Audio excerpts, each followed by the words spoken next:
Zach, are you with us? Yeah, hey guys. Hi, welcome to the show. Hey, that quote, by the way, was Bertrand Russell. I know in hindsight and whatever, I kind of thought it That's was right. Russell. I That's know right. Russell has used it, but I didn't think Yeah. that he was the first person to come up with it.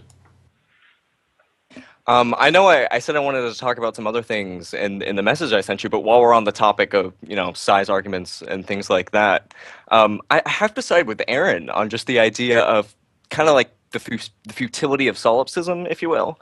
It just seems like a really hollow, unconvincing argument to me. Yeah. The goal I mean, is never it's to convince you, though. That's explicitly stated. right.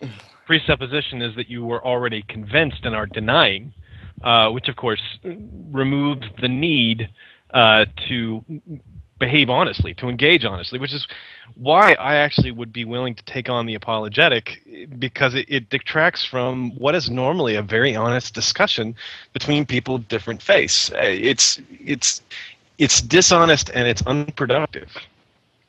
Yeah, I mean, it's one of those things. I'm not going to enter this debate until that you've accepted that I'm right. This is their position, that I am not going to discuss anything with you until you've accepted that I'm right. It is just supremely childish. But also at the same time, supremely brilliant, because they then get out of having to argue If you anything. think that's brilliant, DPR, you and I differ extremely on what It's strategically brilliant is. very clever, very clever. Yeah, it's a clever trick. I think it's also cowardice. As I say, I mentioned this before, and he's probably still here typing away like mad. But yeah, I think it's an act of cowardice because they use it as an escape from having to argue anything. Yeah, All right. I mean, as I brought up it- before. As I It's brought up I before. mean, it's also the entry requirements of the debate are that I have won. I will debate absolutely anyone on the basis that they must accept that I am right before they enter the debate. Yeah, and if you don't accept that, then he's just going to call you a liar because he's drawn the conclusion. And he's right because he's right, and he knows because he knows. And when it turns out that another theist comes along and says something different, like Sir Isaac Newton, I said, for example, who said that God personally chose him and told him that Christ was not divine and that the Trinitarian concept was incorrect and that he could prove that in the scriptures. And I know exactly how he could, because I could do that too. But here we have Newton saying that God revealed this thing in such a way that Sir Isaac Newton could know it for certain. Now, Sir Isaac Newton is being chosen by God to have a higher understanding of the scriptures than Payton Bruggencate has. God has told Newton, one of the most brilliant men in history, that Payton Bruggencate is wrong. So then we have Payton who says, I'm right because I'm right, and I know because I know. And that's it. And then we have George Harrison coming along, and he's got a completely different God telling him things and physically appearing before him and talking with him about this, while we have the Judeo-Christian God telling two different guys completely different information at the same time. The only conclusion one could sanely draw from that is that none of these people are getting any of their revelation from any honest deity. And it's supreme arrogance, isn't it? Yes. For them to say, well, no.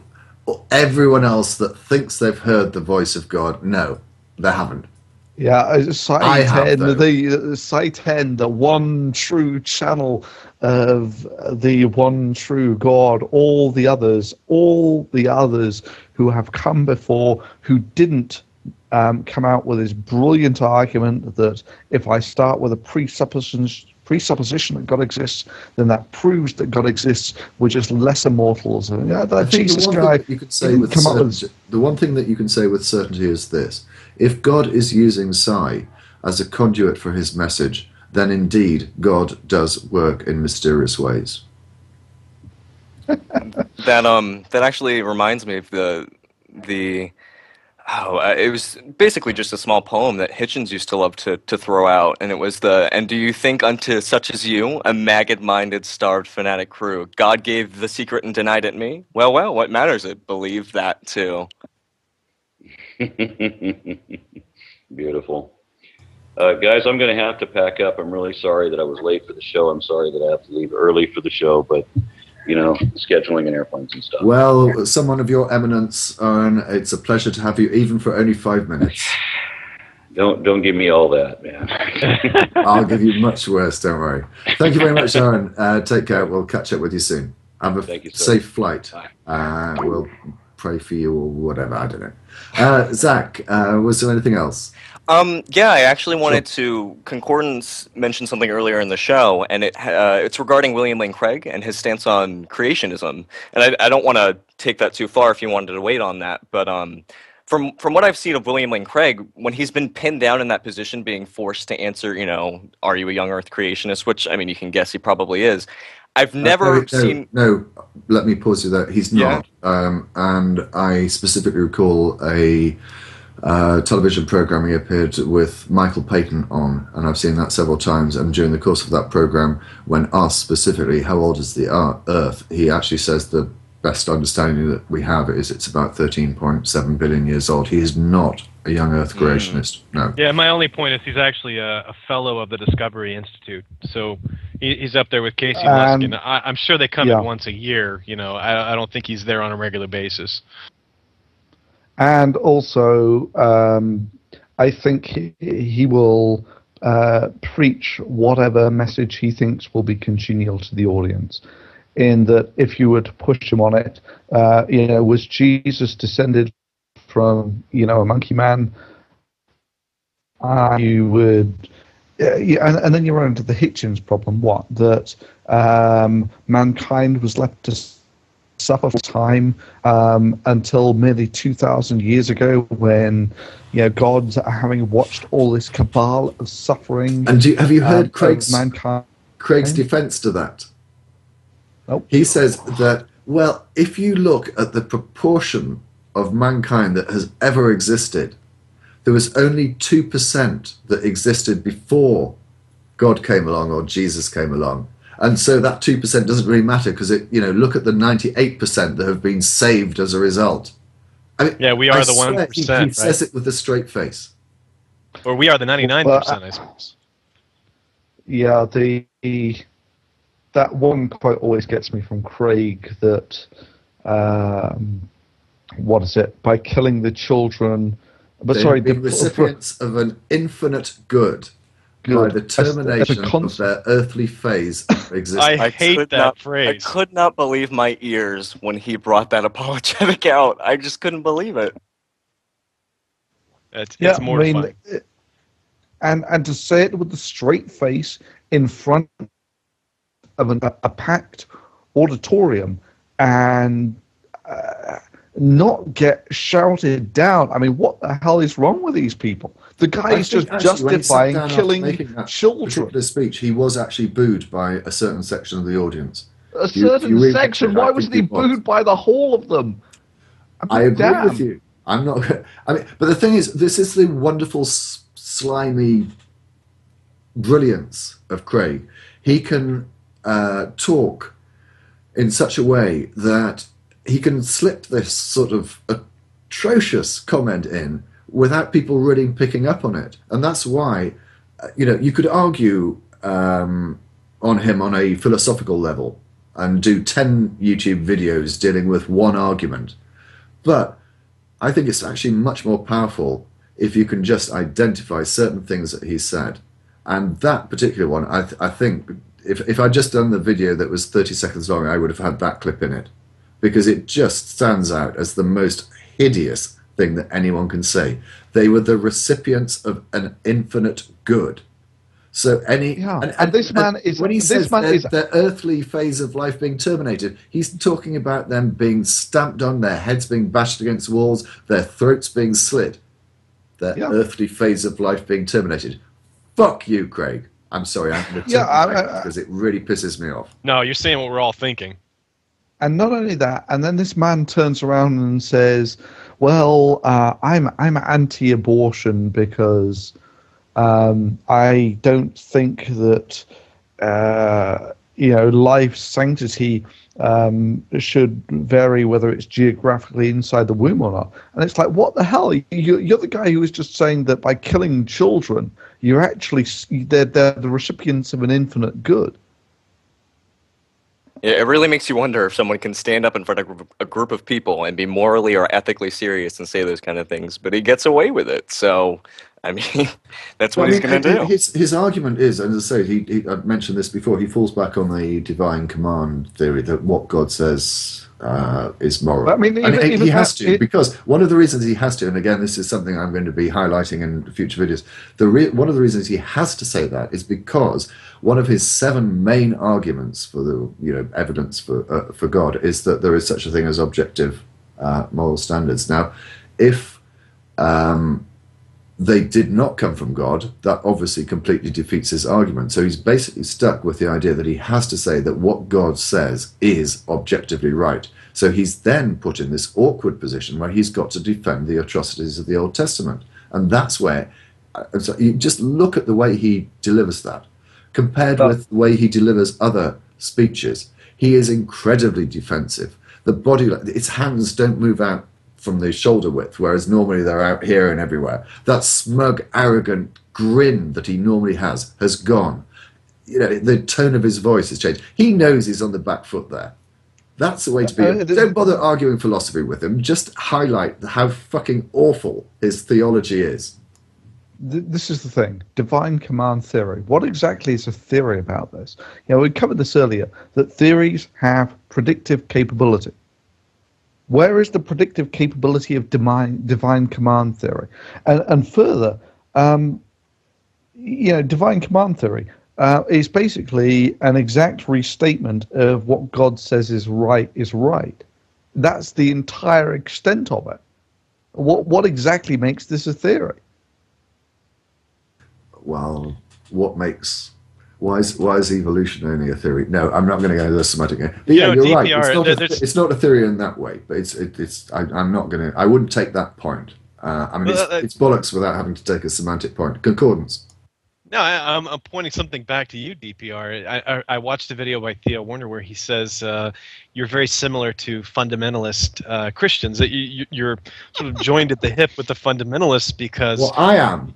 Wait. Yes, you. Because you're protesting something that you don't believe ever actually happened. You being complaining about all the dead babies from the flood of the earth is particularly ironic because you don't believe that the flood actually occurred. And then he goes on to talk about allegory and how this story is allegorical. And I couldn't help but think, it's atrocious as an allegory. I mean, I can't imagine reading a book to my kids at night. We cutesy up the ark.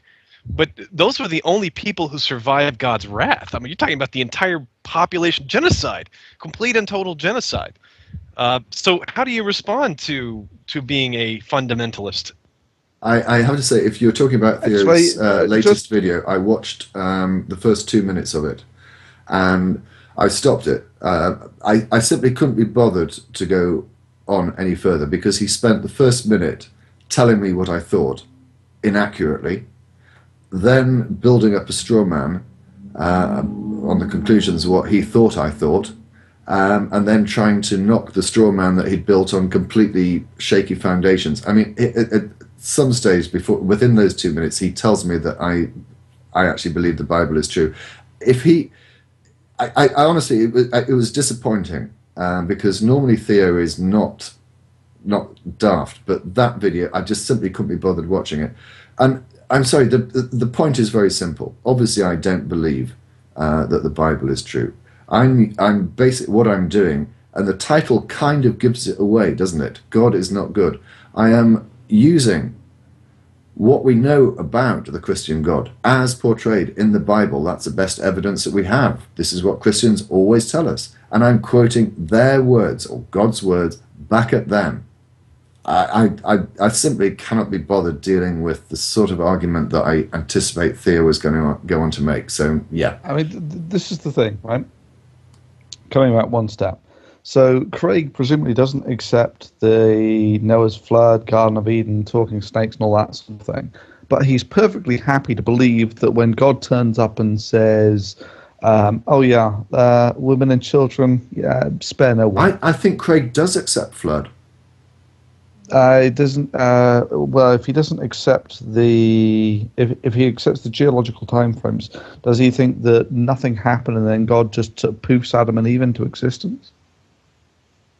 He's shaky on that. I don't know, but I think he does accept the flood. But again, just to go back again to finish off the point I wanted to make with concordance.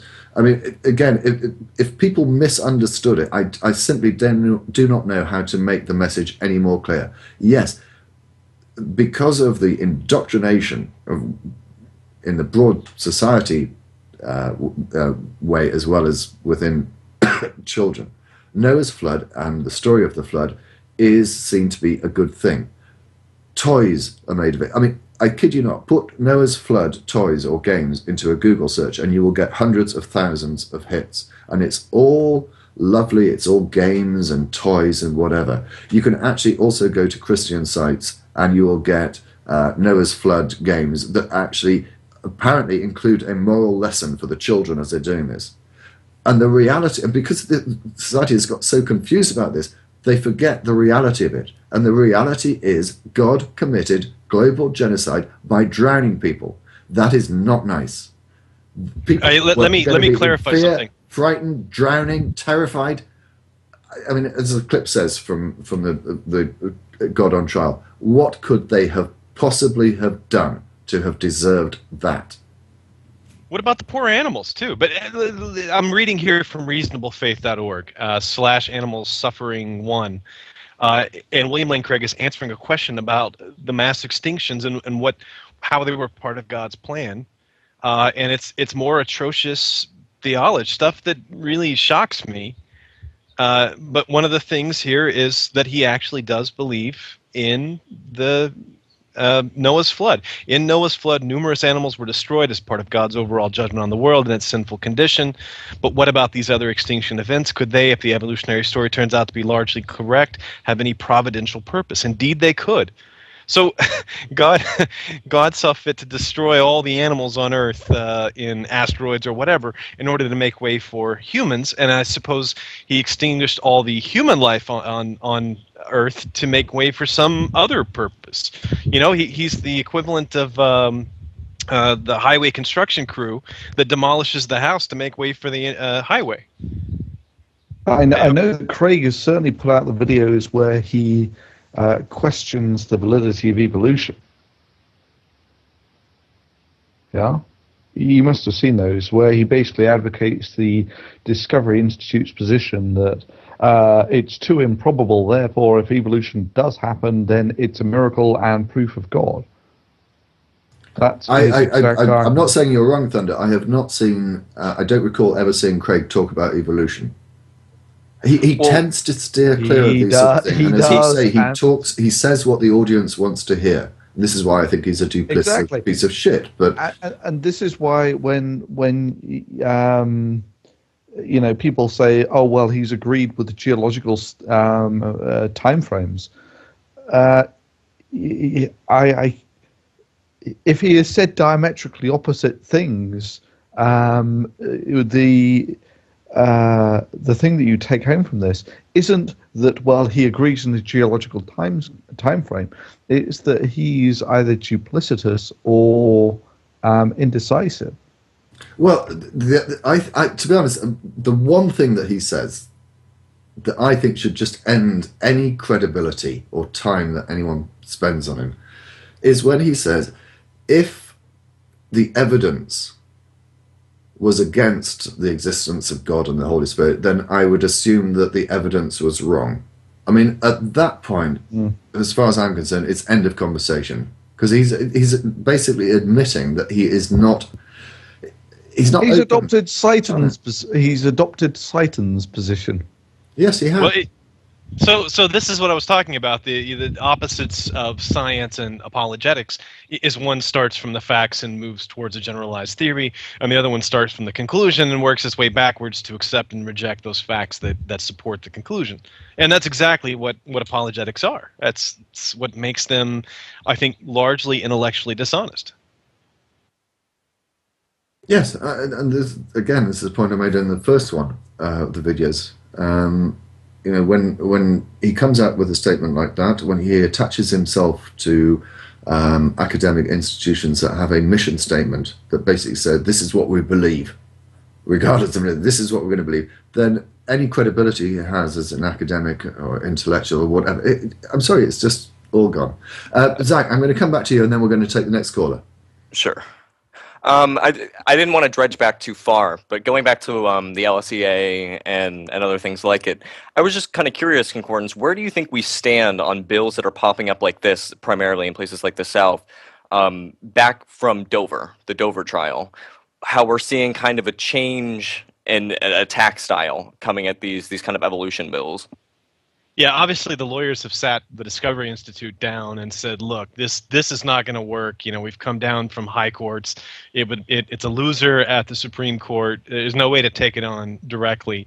Let's come up with a more subtle, you know, Trojan horse of creationism that we can introduce, and it won't be coming from the Discovery Institute. I mean, their fingerprints will be all over it, but it will come in these much more subtle freedom bills. The reason why I'm worried about it right now is it's an election year, and we've got a coming presidential election, and they're hot for anything to distract people from, you know, the state of the economy, foreign wars, climbing debt, all these other things. So evolution education in the U.S. is one of those issues that could possibly be a real hot button issue, and I'm sure the advocates of creationism in the public school see this as an opportunity to elevate their discussion up to the national level and turn it into a national debate and get you know, a future president involved in that discussion, right? Like they did when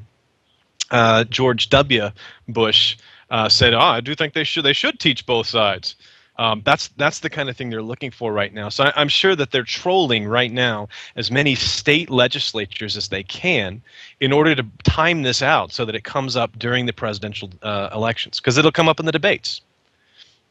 Zach, can I just recommend one avenue that you might want to look at? The NSCE has a website and a YouTube channel.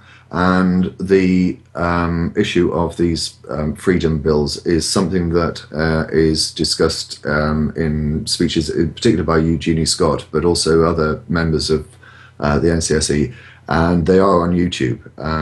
So have a look at those. Thank you very much.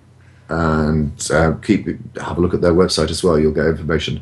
And again, I'll post links to those when I post these videos. Thank you very much for the call, Zach. I am going to move on because we are running short of time and we've got the next caller already lined up.